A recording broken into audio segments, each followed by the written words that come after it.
जय श्री कृष्णा, जय श्री राधे।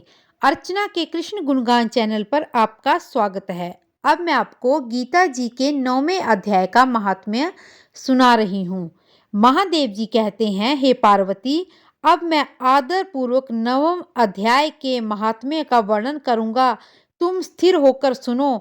नर्मदा के तट पर महिष्मती नाम की एक नगरी थी। वहां पर माधव नाम के एक ब्राह्मण रहते थे, जो वेद वेदांगों के ज्ञाता और समय समय पर आने वाले अतिथियों के प्रेमी थे। उन्होंने विद्या के द्वारा बहुत धन कमाकर एक महान यज्ञ का अनुष्ठान आरंभ किया।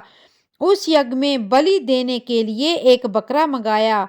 जब उसके शरीर की पूजा हो गई, तब सबको आश्चर्य में डालते हुए उस बकरे ने हंसकर उच्च स्वर से कहा, हे ब्राह्मण, इन बहुत से यज्ञों का क्या लाभ है? इसका फल तो नष्ट हो जाने वाला है, तथा ये जन्म, जरा और मृत्यु के कारण भी है। यह सब करने पर भी मेरी जो वर्तमान दशा है, इसे देख लो। बकरे के अत्यंत कौतूहलजनक वचन को सुनकर यज्ञ मंडप में रहने वाले सभी लोग बहुत विस्मित हुए। तब वे यजमान ब्राह्मण हाथ जोड़कर अपलक नेत्रों से देखते हुए बकरे को प्रणाम करके श्रद्धा और आदर से पूछने लगे। ब्राह्मण बोले, आप किस जाति के थे? आपका स्वभाव और आचरण कैसा था? तथा किस कर्म से आप बकरे की योनि को प्राप्त हुए? यह सब मुझे बतलाइए। बकरा बोला, ब्राह्मण, मैं पूर्व जन्म में ब्राह्मणों के अत्यंत निर्मल कुल में उत्पन्न हुआ था। समस्त यज्ञों का अनुष्ठान करने वाला और वेद विद्या में प्रवीण था। एक दिन मेरी स्त्री ने भगवती दुर्गा की भक्ति से विनम्र होकर अपने बालक के रोग की शांति के लिए बलि देने के निमित्त मुझसे एक बकरा मांगा। तत्पश्चात जब चंडिके के मंदिर में वो बकरा मारा गया, उस समय उसकी माता ने मुझे श्राप दिया, ओ ब्राह्मणों में नीच पापी, तूने मेरे बच्चे का वध किया, इसलिए तू भी बकरे की योनि में जन्म लेगा। हे दिग्श्रेष्ठ, जब कालवश मृत्यु को प्राप्त होकर मैं बकरा हुआ, यद्यपि मैं पशु योनि में पड़ा हूँ, तो भी मुझे अपने पूर्व जन्म के पापों का स्मरण है। ब्राह्मण बोले, यदि आपको सुनने की इच्छा हो तो मैं आपको एक आश्चर्य की बात बताता हूँ। कुरुक्षेत्र नामक एक नगर था जो मोक्ष प्रदान करने वाला था। वहां चंद्र शर्मा नामक एक सूर्यवंशी राजा राज्य करते थे। एक समय जब सूर्य ग्रहण लगा था, राजा ने बड़ी श्रद्धा के साथ काल पुरुष का दान करने की तैयारी की। उन्होंने वेद वेदांगों के पारगामी एक ब्राह्मण को बुलवाया और पुरोहित के साथ तीर्थ के पावन जल से स्नान करने को चले। तीर्थ के पास पहुंचकर राजा ने स्नान किया और 2 वस्त्र धारण किए।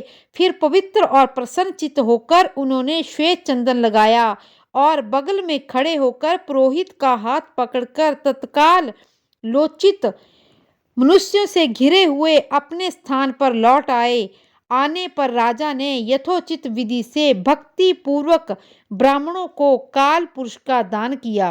तब वह काल पुरुष का हृदय चीरकर उसमें से एक पापात्मा चंडाल प्रकट हुआ। फिर थोड़ी देर के बाद निंदा भी चंडाली का रूप धारण करके काल पुरुष के शरीर से निकली और ब्राह्मण के पास आ गई। इस प्रकार चंडालों की यह जोड़ी आंखें लाल किए निकली और ब्राह्मण के शरीर में प्रवेश कर गई। ब्राह्मण मन ही मन में गीता जी के 9वें अध्याय का पाठ करते थे और राजा चुपचाप सब कौतुक देख रहे थे। ब्राह्मण के अंतःकरण में भगवान गोविंद शयन करते थे, वे उन्हीं का ध्यान करने लगे। ब्राह्मण ने जब गीता जी के 9वें अध्याय का पाठ करते हुए अपने आश्चर्यभूत भगवान का ध्यान किया, उसमें गीता जी के अक्षरों से प्रकट हुए विष्णु दूतों द्वारा पीड़ित होकर वे दोनों चंडाल भाग चले। उनका उद्योग निष्फल हो गया। इस प्रकार इस घटना को प्रत्यक्ष देखकर राजा के नेत्र आश्चर्य से चकित हो गए।